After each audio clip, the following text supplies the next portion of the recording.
بسا اوقات بہت سی محنتوں کا نتیجہ انسان دیکھتا ہے کہ ضائع چلا گیا. میں نے 10 سال محنت کی، حاصل کوئی نہیں نکلا. یہ ثمرات کیا ہے؟ محنتوں کے ثمرات کا ضیاع.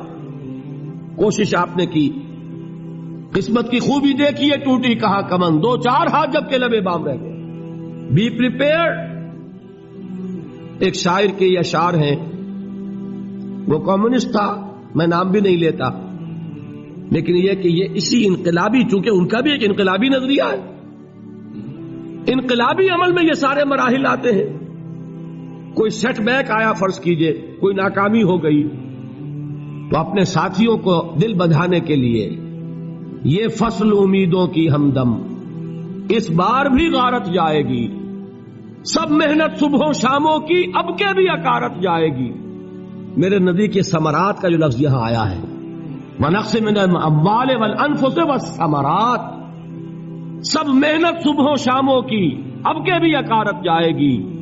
دھرتی کے کونوں کھدروں میں پھر اپنے لہو کی کھاد بھرو، پھر مٹی سینچو اشکوں سے، پھر اگلی رت کی فکر کرو، پھر اگلی رت کی فکر کرو، جب پھر ایک بار اجڑنا ہے. ایک فصل پکی تو بھر پایا، تب تک تو یہی کچھ کرنا ہے. ایک مقصد ہے سامنے، انقلاب برپا کرنا ہے. ایک کوشش ناکام ہو جائے کوئی پرواہ نہیں، نیکسٹ. پھر تیار رہو ناکامی کے لیے. ایسا نہ ہو جو انگریزی میں کہتے ہیں hope for the best but be prepared for the worst. ایسا نہ ہو کہ دوسری مرتبہ ناکام ہو کے بددل ہو جاؤ، تمہاری ہمتیں جواب دے جائیں. نہیں، پہلے سے تیار رہو کہ دوسری مرتبہ بھی ناکامی آئے تو آئے، لیکن جب تک کہ کامیابی حاصل نہیں ہوتی ہمیں یہ کام کیے چلے جائیں. دیکھیے سیرت میں آیا کہ نہیں یہ واقعہ. بدر میں مسلمانوں کو فتح ہوئی تو احد میں زک پہنچی کہ نہیں؟ 70 صحابہ شہید ہوئے کہ نہیں؟ اگر ان کی ہمتیں جواب دے جاتی تو گاڑی کیسے چلتی آگے؟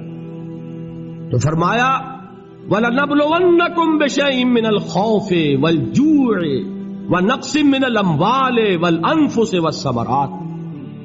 ہم تمہیں لازم آزمائیں گے، خوف کی کیفیت سے، فقر و فاقے کی کیفیت سے، بھوک سے، جان کے نقصان سے، مال کے نقصان سے، محنتوں کے حاصل کے ضائع ہو جانے سے. وَبَشِّرِ الصَّابِرِينَ، اور اے نبی بشارت دیجئے صبر کرنے والوں. الَّذِينَ إِذَا أَصَابَتْهُمْ مُصِيبَةٌ، وہ کہ جب ان پر کوئی تکلیف آئے، کوئی مصیبت آئے، کوئی آزمائش آئے، قالوا انا للہ وانا الیہ راجعون، وہ یہ کہیں کہ ہم اللہ ہی کے ہیں، اللہ ہی کی طرف لوٹ جانا ہے. یہ وہی انداز ہے جو میں نے فارسی کا شعر سنایا تھا آپ کو کہ سرے تسلیم خم ہے جو مزاج یار میں آئے. وہ ہمارا مولا ہے، ہمارا آقا ہے، اگر اسے یہی منظور ہے تو ہمیں بھی یہی منظور ہے. میں نے تسلیم و رضا کی بات کی تھی نا، آپ کو کچھ شعر سنائے تھے. ایک شعر اور سنیے، اور یہ کس کا ہے؟ محمد علی جوہر کا. ایک مرتبہ جیل گئے، ان کی ایک بیٹی جوان بیمار ہوئی، فوت ہو گئی. باہر چھوڑا انگریز نے، جاؤ بھائی دفن کر دو بیٹی کو. دوسری مرتبہ جیل گئے، دوسری جوان بیٹی اسی مرض میں مبتلا ہوئی. اب یہ جیل میں ہے، خبر پہنچی کہ دوسری بیٹی کے اوپر بھی اسی مرض کا حملہ ہوا ہے. ایک نظم لکھی ہے جس کا آخری شعر یہ ہے، تیری صحت ہمیں منظور ہے لیکن اس کو نہیں منظور تو پھر ہم کو بھی منظور نہیں. یہ ہے، جب تک یہ کیفیت نہ ہو اس میدان میں آدمی ثابت قدم نہیں رہ سکتا کہ میرے رب کو اگر یہ منظور ہے تو یہی مجھے منظور ہے، اور تیری صحت ہمیں چاہیے تو ضرور، لیکن ہمارے رب کو منظور نہیں تو ہمیں بھی منظور. راضی برضائے رب. وَبَشِّرِ الصَّابِرِينَ الَّذِينَ إِذَا أَصَابَتْهُمْ مُصِيبَةٌ قَالُوا إِنَّا لِلَّهِ وَإِنَّا إِلَيْهِ رَاجِعُونَ. نہ شود نصیب دشمن کے شود ہلاک تیغت، سرے دوستہ سلامت کے تو خنجر آزمائے. اولئک علیہم صلوات من ربہم ورحمہ، یہی ہے وہ لوگ جن پر ان کے رب کی طرف سے عنایتیں ہیں اور رحمتیں ہیں. وَأُولَٰئِكَ هُمُ الْمُهْتَدُونَ، اور یہی ہے وہ لوگ جو کامیاب ہونے والے ہیں، ہدایت پانے والے، ہدایت یافتہ. اسی سورہ بقرہ میں ذرا آگے چل کر، یہ تو ہے 20واں رکوع، 19واں رکوع. 21ویں رکوع کی پہلی آیت ہے لیس البر ان تولوا وجوهکم قبل المشرق والمغرب ولكن البر من آمن بالله واليوم الآخر والملائكة والكتاب والنبيين وآتى المال على حبه ذوي القربى واليتامى والمساكين وابن السبيل والسائلين وفي الرقاب وأقام الصلاة وآتى الزكاة والموفون بعهدهم إذا عاهدوا والصابرين في البأساء والضراء وحين البأس. اب یہ آیت جو ہے سورۃ العصر میں جو مضامین آئے تھے سارے اس میں موجود ہیں. وہاں ایمان کا لفظ آیا، یہاں 5 ایمانیات کی تفصیل آ گئی، اعمال کی تفصیل آئی، اور آخری بات وہاں کیا ہے وَتَوَاصَوْا بِالصَّبْرِ، اور یہاں کیا ہے وَالصَّابِرِينَ فِي الْبَأْسَاءِ وَالضَّرَّاءِ وَحِينَ الْبَأْسِ، اور صبر کرنے والے. اصل نیکی ان کی ہے جو صبر کریں. کس میں؟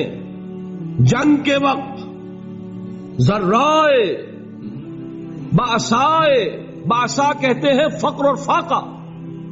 واحد آئے گا باس تو اس کے معنی جنگ، اور باسا جمع میں آئے گا تو فاقہ فقر بھوک. اور ذرائے جسمانی تکلیف، ضرر جسمانی تکلیفوں میں صبر کرنے والے، فقر اور فاقے میں صبر کرنے والے، اور جنگ کے وقت صبر کرنے والے. اولئک الذین صدقوا واولئک هم المتقون.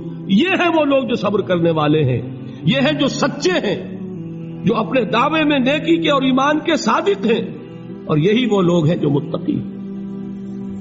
اگلی سورت ہے سورہ آل عمران. اس میں 2 لفظ آئے ہیں آخری آیت، یا ایھا الذین آمنوا اصبروا وصابروا ورابطوا واتقوا اللہ لعلکم تفلحون. دیکھیے یہاں صبر اور صابر جو تعلق جہد اور جہاد کا ہے وہی ہے صبر اور مصابرت. صبر ایک طرفہ عمل ہے، آپ جھیل رہے ہیں، برداشت کر رہے ہیں. صبر علی المعصیہ، صبر علی الطاعہ، صبر علی الابتلاء، یہ سب کیا ہے؟ صبر. اور مصابرت کیا ہے؟ صبر کا صبر سے مقابلہ. یہ سورہ آل عمران اب وقت نہیں ہے، میں آپ کو سناتا اللہ تعالیٰ نے کیسے کیسے مسلمانوں سے کہا، مسلمانوں تمہیں زک پہنچی ہے تو انہیں بھی تو پہنچی تھی. ان کے 70 نہیں مارے گئے تھے بدر میں؟ ان کے حوصلے جو ہیں وہ تو پست نہیں ہوئے، وہ اگلے سال آ گئے تم پر چڑھائی کر کے. تم کیوں اتنا برا مان رہے ہو؟ تمہارے دل اتنے زخمی کیوں ہو گئے؟ تمہیں تکلیف پہنچتی ہے تو انہیں بھی پہنچتی ہے. اپنی غیرت جو ہے ہمیں ذرا اس کا جائزہ لینا چاہیے. لوگ باطل نظریات کے لیے کتنی قربانیاں دے رہے ہیں، لوگ باطل چیزوں کے فروغ کے لیے کتنی محنتیں کر رہے ہیں. جیسا کہ میں نے ابھی کہا تھا، اسی غیرت کو چیلنج کرنے کے لیے، ذرا آپ کی حمیت دینی کو جوش دلانے کے لیے، قادیانی نوجوان کتنی تعداد میں اپنے آپ کو دین کے لیے وقف کرتا ہے، اور آپ کتنے نوجوان ہیں جو اپنے آپ کو دین کے لیے وقف کرتے ہیں، اور ہوں وہ کھاتے پیتے گھرانوں کے لوگ. یہ نہیں ہے کہ اگر کوئی اور کام نہیں کر سکتا تو پھر یہ ہے کہ وہ دین کے کام میں لگ جائے. باصلاحیت لوگ، کھاتے پیتے لوگ، ذہنی استعداد رکھنے والے لوگ، اونچے گھرانوں کے لوگ، وہ وقف کریں اپنے آپ کو دین کے لیے. اس کے بغیر کیسے باہر آ جائے گی، کیسے رونق آ جائے گی؟ تو دنیا میں باطل نظریات والے جو ہیں، یہ بات کہی گئی ہے مسلمانوں تم اگر توحید کے لیے لڑ رہے ہو، دیکھتے نہیں ابو جہل کو، اس نے گردن کٹوائی ہے شرک کے لیے، شرک کے لیے گردن کٹوائے، اور تم توحید کے لیے گردن کٹوانے کو تیار نہ ہو. اس نے گردن کٹوائی کہ نہیں کٹوائی؟ اور کس طرح کٹوائی ہے؟ جو کہ بڑا متکبر قسم کا، فرعون قسم کا شخص تھا. جب گردن کاٹنے لگے تو کہتا ہے ذرا نیچے سے کاٹنا، تاکہ جب تم نیزے کے اوپر چڑھاؤ میرے سر کو تو اونچا نظر آئے، معلوم ہو سردار کا سر. وہ بدبخت مرتے ہوئے بھی جو اس کی کیفیت تھی نا، اس کو ذہن میں رکھیے. تو یہ اس لوگوں نے قربانیاں دی، جانے دی.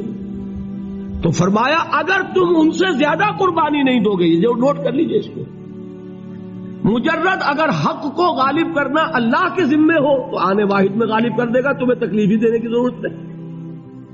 سمجھ رہے؟ کیا اللہ کے مقابلے میں کوئی باطل کی طاقت ٹھہر سکتی ہے؟ یہ تمہارے ایمان کا امتحان ہے، یہ تمہارے خلوص کی آزمائش ہے، یہ تمہارے امتحان کا ثبوت درکار ہے کہ اللہ تعالیٰ دیکھنا چاہتا ہے تم اس کے لیے اپنی جانیں قربان کرنے کو تیار ہو کہ نہیں، تم اس کے لیے تن من دھن لگانے کو تیار ہو کہ نہیں۔